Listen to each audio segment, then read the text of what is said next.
Hello, I'm Kostas Eleftheratos from the Laboratory of Climatology and Atmospheric Environment of the University of Athens. As I'll talk about ozone, we have started analyzing 10 years measurements of ozone from a Brewer Spectrophotometer, which is installed at the Academy of Athens, at the Atmospheric Environment Division of the Biomedical Research Foundation of the Academy of Athens. This is not a physics department or a physics institute, actually. They do research with regard to biomedical. It's biomedical foundation. But they were interested in the measurements of ozone and UV. So they asked us to install the brewer there. As I'll describe a little bit, as I'll tell you what instruments we have installed at the Academy of Athens, as I'll present the measurements from the brewer, then I will proceed with a comparison with from a nearby adoption instrument. It's a WMO station number 293, which is operated by another team, a different team at the Academy of, at the physics department of the University of Athens. Then I will continue with a comparison with TOMS and OMI satellite overpass data. And then I will show you some first results on the variability total ozone over Athens in Greece, variations related to the annual cycle, related to the quasi-biennial oscillation, the QBO, the El Niño South oscillation, the ENSO, the North Atlantic oscillation, NAO, variations related to the solar cycle, as well as variations related to tropopause variability. So the instruments that are currently operating at the Academy is a Brewer Mark 4 spectroradiometer measuring ozone SO2, NO2 columns, as well as UVB irradiances, a similar sun photometer, which is a property of the National Observatory of Athens, another institute. It provides aerosol optical properties and contributes to the NASA aerosol robotic network.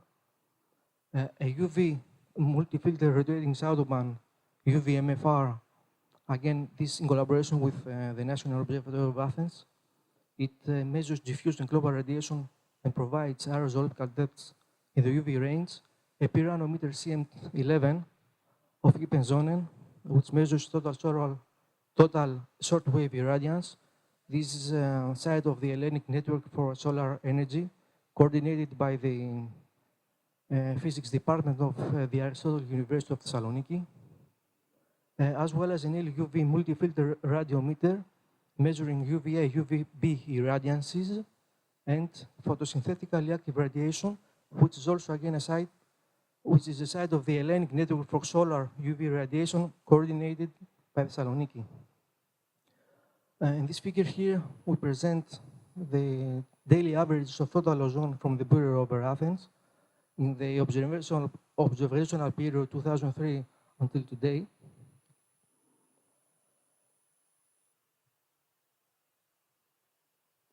Along with daily averages from the Dobson,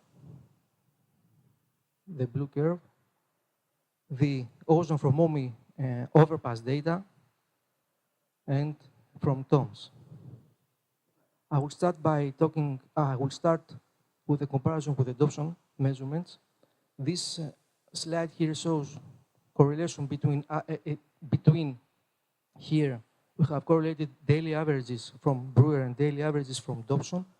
And here we have correlated coincident measurements determined by air mass differences less than absolute 0.003. I have to say that we have not filtered any data. These are unfiltered data. We have not rejected any bad data. We wanted to see the whole range of the data that we have. The daily averages show a better correlation coefficient 0.94 compared to the coincident measurements. This is not a bad number, but you can see there are outliers here, which of course affect the correlation coefficient. and the regression line.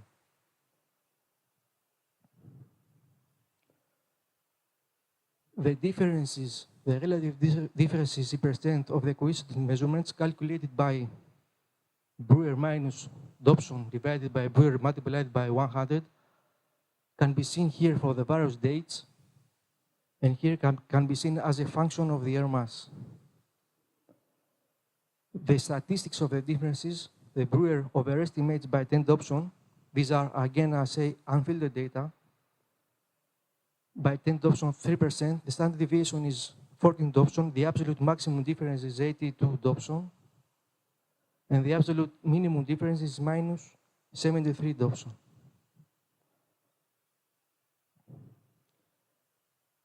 Here is a period that I suspect that the Brewer had some problems, because I saw that the SL ratio 6 were not so stable, and I discussed that with Martin.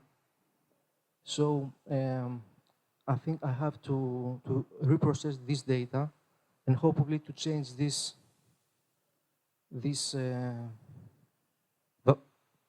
variation. About the other outliners, I don't know yet, but this is something that, as I said in the beginning, we have just started the analysis. Here we compare the coincident Brewer and Dobson measurements with the available overpass from OMI, the upper figures, Brewer versus OMI and Dobson versus OMI. And here with the TOMS overpass data at the time of the overpass, of course, Brewer versus TOMS and Dobson versus TOMS. The correlations are above 0.9. And here are the respective correlation coefficients between the daily averages from the Brewer and the Dobson with the overpass from OMI and TOMS. The correlations of the daily averages are always better than the coincident measurements. For example, with the Brewer, we get a 0.987 R from 2,300 numbers, and with TOMS, 1.95. The good correlations allowed us to calculate monthly means from the Brewer. We calculated monthly means from at least 14 daily summaries, which we can see in this plot. The mean amount is 320 plus minus 24 Dobson units. This is the line, the blue, the respective monthly means from the Dobson instrument, from the OMI, and the TOMS. The TOMS is a shorter period, but it goes well with the Brewer. We can see a large peak-to-peak variability, which is explained by the, we all know the annual cycle. The annual cycle is shown in this plot here. The black line shows the annual cycle over Athens in this period from the Brewer. The OMI is 2005 actually, and from the Dobson. We can see large difference between the Brewer and the Dobson in winter. This is because the Dobson does not take into account SO2 in the retrieval algorithm, and Athens is a polluted city with significant amounts of SO2. And of course, maybe the different cross-sections contribute to the differences between the means, as well as the fact that the two instruments are not installed at the same site. They are away, not so away, but they are away. And the altitude is different between the two institutes. So the best thing is to bring down the Dobson to the academy and then see what are the real differences. Now, except from the annual cycle, we have studied other known natural fluctuations such as the cross-binary oscillation in the zonal wind at the equator at 30 and 50 millibars, the El Niño cycle oscillation, which is associated with warm El Niño and called La Niña events, affecting weather and climate in many parts of the world. The NO, these two are mainly have a large amplitude in the tropics, but they affect also other parts of the world. The NO has two phases, one positive and one negative phase. It controls the direction of the winds, westerly winds and storm tracks in the North Atlantic. And also, we have examined the sunspots number, sunspots emitted from the photosphere of the sun, as an index of the 11-year solar cycle. All these fluctuations, which are natural, affect many atmospheric variables, including ozone. So here is the original time series of the monthly mean Brewer measurements. We found that the amplitude that the annual cycle contributes to this variability with an amplitude of 33 adoption units in our city, explaining 66% of the total variance of this line here, using the contribution of these terms, QBO, NSO, NAO, solar, trend terms, using a multiple linear regression model. We have estimated that they contribute to this line with a very small amplitude, 7 adoption units, explaining 10% of the total variance, and the residuals, which you can see here, the remaining line after subtracting this line and this line from the first line, we get this line here. We have correlated this line with tropopause pressure as an index of dynamics of the tropopause, of dynamics induced by the tropopause. Here we can see correlation between the ozone and tropopause pressure over Athens in the period 2003-2014. And after removing seasonal QBON, so NAO, solar, and trend effects from both parameters, correlation is significant, is 0.43, which explains another 60% of the variance of total ozone over Athens. This was my last figure. So about the conclusions, is that we have analyzed 10 years of measurements of total ozone over Athens by Brewer.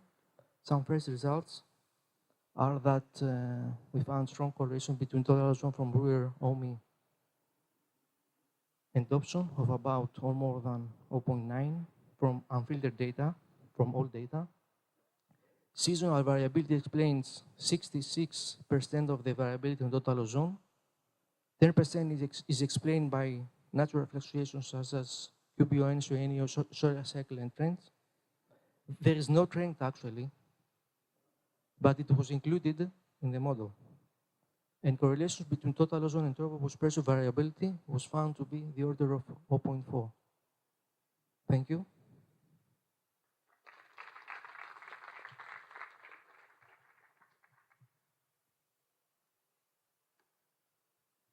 Any questions, please? Yeah.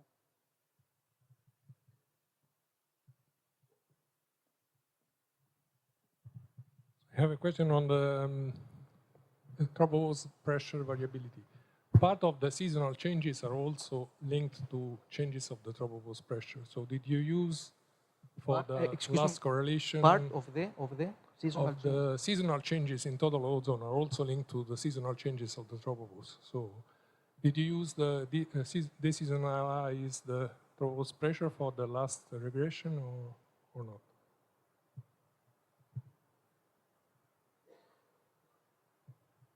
As I said, from both data sets, we have removed seasonal variability, which means we have used the deseasonalized data. Also for the tropopause? from the tropos.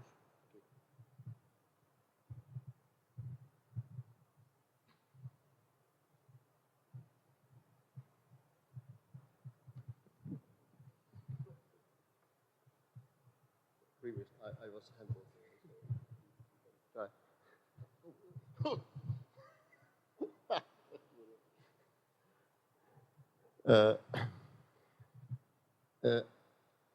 I want to ask that, did I understand well that you consider the sunspot number as the effect on the ozone? As an index of the 11 years solar cycle. Yes, I know. That is my problem, because I think not the sunspot number is that really affect the ozone value, but the solar irradiance. So if you consider solar cycle, you have to consider the ultraviolet irradiance from the sun, because the sunspot number change very considerably, but the solar irradiance change very bit during the solar cycle. So I think the result will be fault if you consider the sunspot number. So you know, if when the sun has many sunspots, as you compared when on the sun there are only few or nothing, the solar irradiance change a very bit, because when you have many sunspots, the temperature of that area, that solar disk, a bit lower, because the sunspots are lower temperature areas on the solar disk.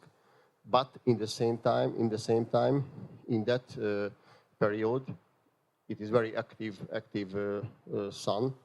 The total solar irradiance, and in the same time the ultraviolet irradiance a bit higher, because there are special narrow wavelength intervals where the irradiance increases.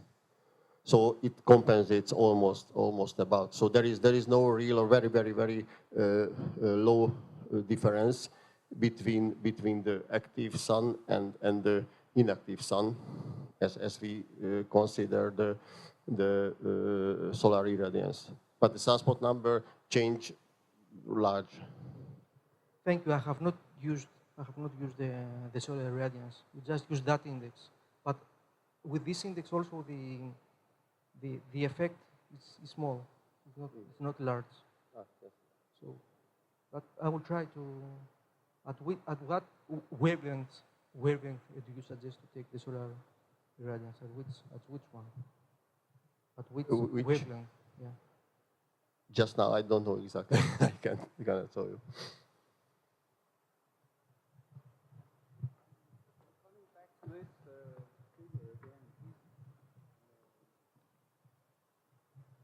again, we have been using this to predict UV in Denmark for many years. If the tropopause moves up, the ozone goes down. And this is not what I see here, right? This is the pressure. You mean? But here they are. I mean, if the tropopause pressure goes up, mostly your ozone goes up. This is quite the opposite in Copenhagen.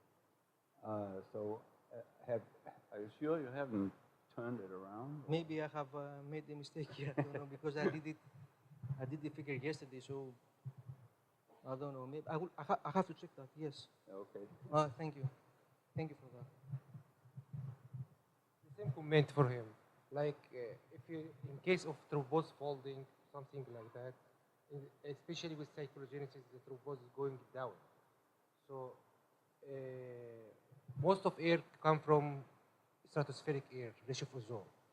So if we are going to do the variability of tropopause height instead of tropopause pressure, it will be clear.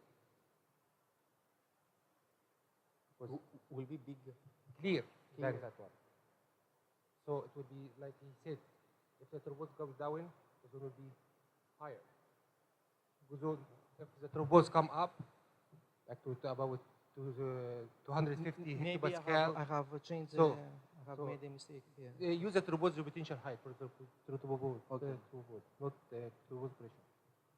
Does it The make sense? height, you mean? Yeah, Okay, height. okay, sure. The pressure when it low, when we have when we have a smaller pressure, this means that tropopause goes up.